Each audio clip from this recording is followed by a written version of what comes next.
still uncomfortable when it comes to intro, outro. We are here today with the top 10 publishers of all time. So if you go to boardgameatlas.com/publishers, we've created an algorithm that goes through every single publisher and every single game that they have published and created a list that shows all the best publishers based on how well their games perform in the top 10 lists. If that didn't make sense, just go and check out the list yourself and see.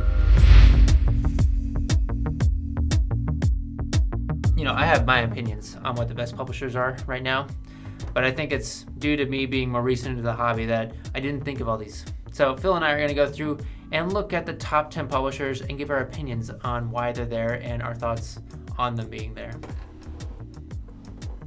Right? Right, okay. We got a laptop right here in the middle, but so we'll start at number 10 and go up. No, actually, why don't we look at what didn't make the top 10? And you can say, oh, that didn't make the top 10? Sure.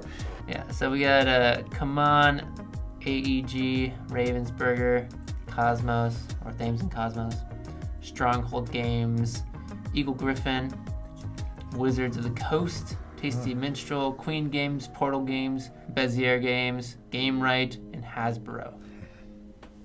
Now, the way to make it into the top 10 list, you need a... Actually, let me check. I don't quite remember the algorithm. Yeah, you need at least 10 games that are ranked already to even be in like consideration for the top list. Like a publisher I think of immediately is Leader Games or Roxy Games would be another one that I like and I look forward to everything they produce.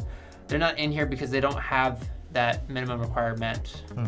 So all the ones listed here have at least 10 games that are ranked. And to be ranked... For a game to be ranked, you need at least 5 ratings in our system. Okay. And you need to have people talk about the game and have the game page visited. So we have about 140,000 ratings for games, but we need a lot more. So is there any in these 13 that you think should have been in the top 10? I don't know. Hasbro is the lowest of the ranked. Do you see it off the top of your head? Like, is there one that really stands out where you just feel like, oh, really? One that stands out is Ravensburger. That was kind of like that for me too. I was thinking maybe Stronghold, but I don't think they have enough like heavy hitter games. But Ravensburger feels like they've got enough quality that it could have been in a top 10. But let's get into it. So let's go. Number 10. We got Lookout Games. So they're a German board game and card game publisher. So we're going to click on them. The number 1 ranked game is Patchwork right now. So that's at rank 22 on Board Game Atlas. But they've also got Agricola, Caverna, Isle of Skye, Le Havre, Grand Austria Hotel, Oh My Goods, Newsfjord.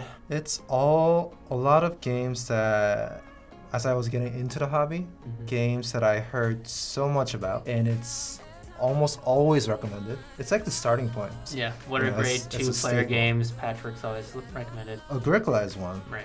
It's like one of the starting points for worker placement games. Right. Grand Austria Hotel.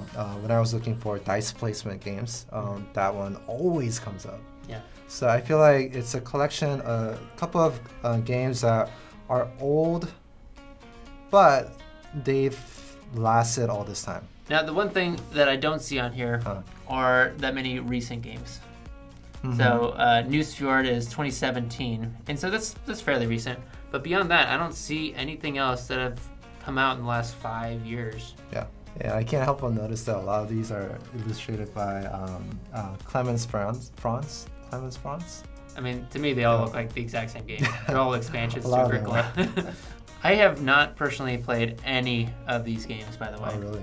Yeah. I see them recommended all the time, but I just, based on what the gameplay looks like and the art and what's offered now, I just don't have an interest. Should we move on? Yeah. So let's look at games. Let's move on to Yellow. So on the ranking, you can see it's got the top game. So King of Tokyo, of course. Yeah. That's, I'm sure, what everyone thinks of when they think of Yellow games.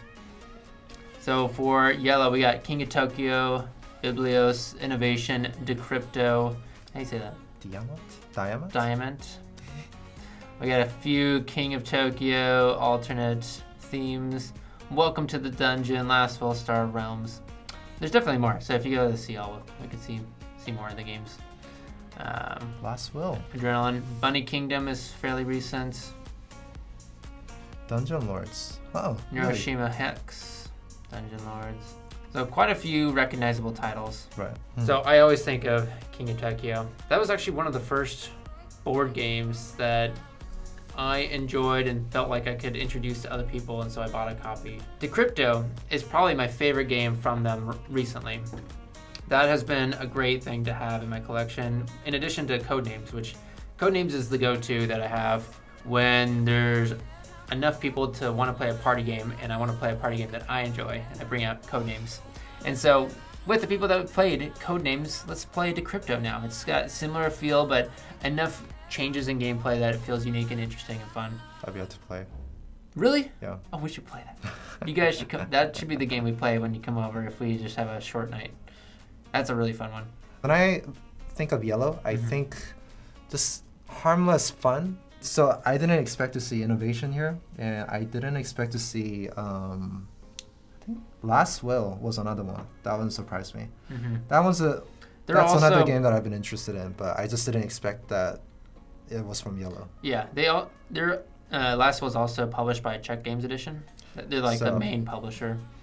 So that's something to keep in mind, is that some publishers publish games in other countries under their name as well. Let's check out number 8. Renegade Games. Right. So their number 1 is Architects of the West Kingdom. And they got Clank, Arboretum, Fox in the Forest, Paladins of the West Kingdom, Lanterns, Altiplano, Fuse, Ex Libris. Now, one thing for me is we see games like Architects and a couple others under Renegade. And then there's also Garfield Games. I guess I have a confusion in terms of, who do you attribute that to? Like, is it to Renegade Games or Garfield Games? Because they're both publishers of Architects. It's interesting. It points to Renegade Games being great at picking games to also put their brand on, also be good publishers of. You're talking about picking the right games. It makes me think about how you have a publisher like Garfield Games that's a lot more specialized. I guess they're digging one hole really well, where getting into the North Sea series and then the West Kingdom, and they're all highly successful games. Kind of like, other publishers are like ZMan Games or Leader Games. They're on the watch list among hobbyists, whereas Renegade Games Studios, you can immediately see the diversity in their games. Yeah. And perhaps that's part of what makes a popular publisher. All right, let's move on. So at number 7, we've got Days of Wonder. I think this is in like a similar category. I mean, Jamie Stegmaier talks about Days of Wonder as an example he likes to follow, where they typically put out one game a year, and they put all their efforts of marketing and design and production into that one game, and it leads to it, for the most part, doing very well. And you can see from their lineup, Small World, Ticket to Ride, 5 Tribes, Quadropolis. I actually haven't heard of that. I know they recently had a few games. Corinth, that's what I was trying to think of. Yeah. That one is kind of a miss. Now, what's interesting is that you mentioned about how they focus on putting out, small amount of games in a year. I can maybe see that, but at the same time, I can see how some of the major hits that they've made, they make sure to, make as many expansions as possible. Maybe they're like the Disney of board games, because they have like one iconic IP every year. But then if it hits well, then there's the, like Lilo and Stitch, Lion King, they have their TV shows, they have the second, the third movies that no one's ever heard of that aren't that great. When I think of Disney equivalent, I think of Asmodee more. Yeah. I mean, Asmodee makes more sense from a big corporation standpoint. Yeah. But like the making sure that what's working gets more funding. There's a ton of Ticket to Ride because people love and buy a lot of Ticket to Ride. Yeah. Next one, we got Czech Games Edition. Number 1 game for them, Codenames. Everyone loves Codenames. Oh, it looked like Stonemaier was ranked 5 actually. Oh, Soken. Soken, you've been talking about that. Yes. So we got code names, a lot of code names. We got Galaxy Through the Truck, Ages. Through the Ages, that's been a huge hit recently. Alchemists, Dungeon Pets, Space Lord, Lastville. Hey, there it is again. Last one. Yeah, they have had a ton of great successes. Yeah. I've heard that Pulsar. I've heard great things about that one too. Oh yeah, Yeah.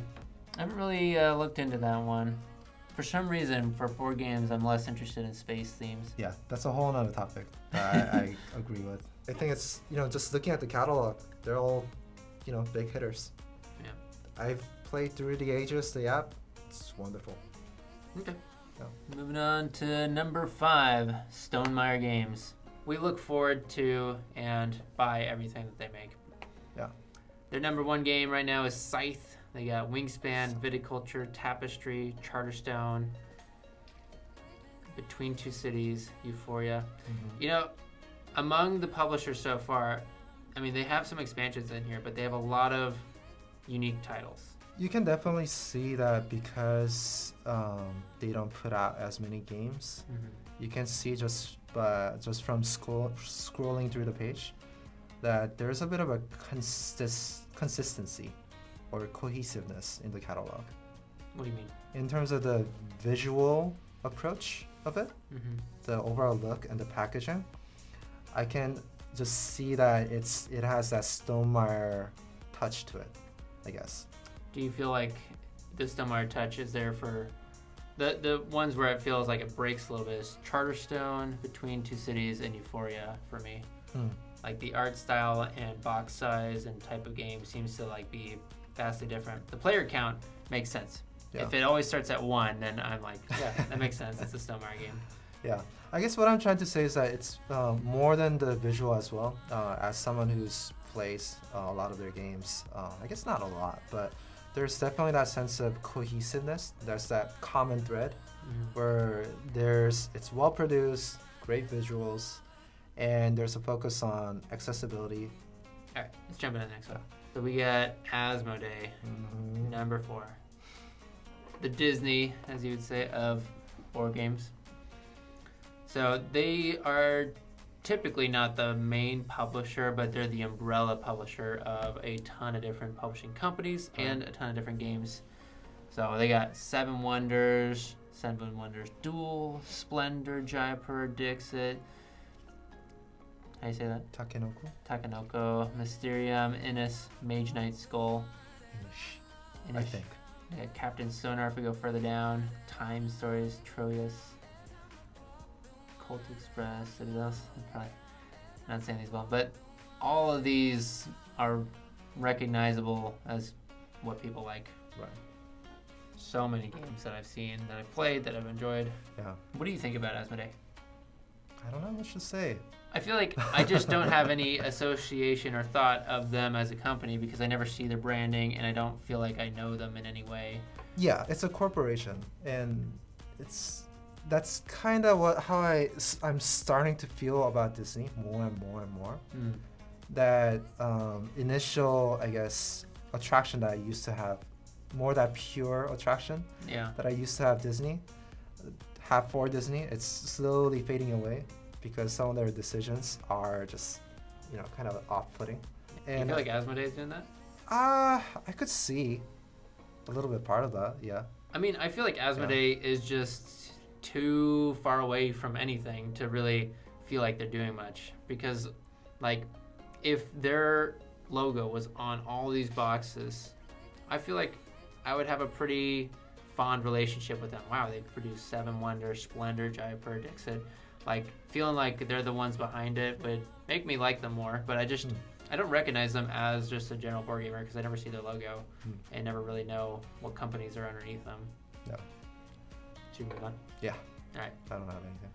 Number 3, we have Rio Grande Games with Concordia as the number 1 game in their catalog.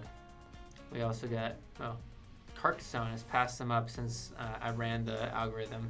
It's now number 14 over 16. We got Race for the Galaxy, Roll for the Galaxy, Dominion. That's the one that I was Puerto Rico, Power Grid, Bonanza, Friday. Never heard of this one. Friday's a good game. Kalis? Kalis. Yeah, Kalis is a good game too. It makes sense why they're here. Just looking at the catalog, they're all heavy hitters where even though a lot of them are quite old, they're still to this day. If you go on any board game community like Reddit, Facebook groups, on ours or PGG or anywhere, all these games are to this day mentioned again and again and again and again. And I like a lot of those games too. Like Friday, I really liked. Is it really a one-player only game? Yeah. Interesting. Yeah. I mean, one of my favorite games of all time is Dominion. It's so much fun to play. And Concordia, I just really like. Have you played Carcassonne? I haven't. That's one game I just, I've played it, and I'm fine never playing it again. It makes sense why it's there. It's a classic mechanism-defining game. All right. Number 2, we've got ZMan Games. Pandemic.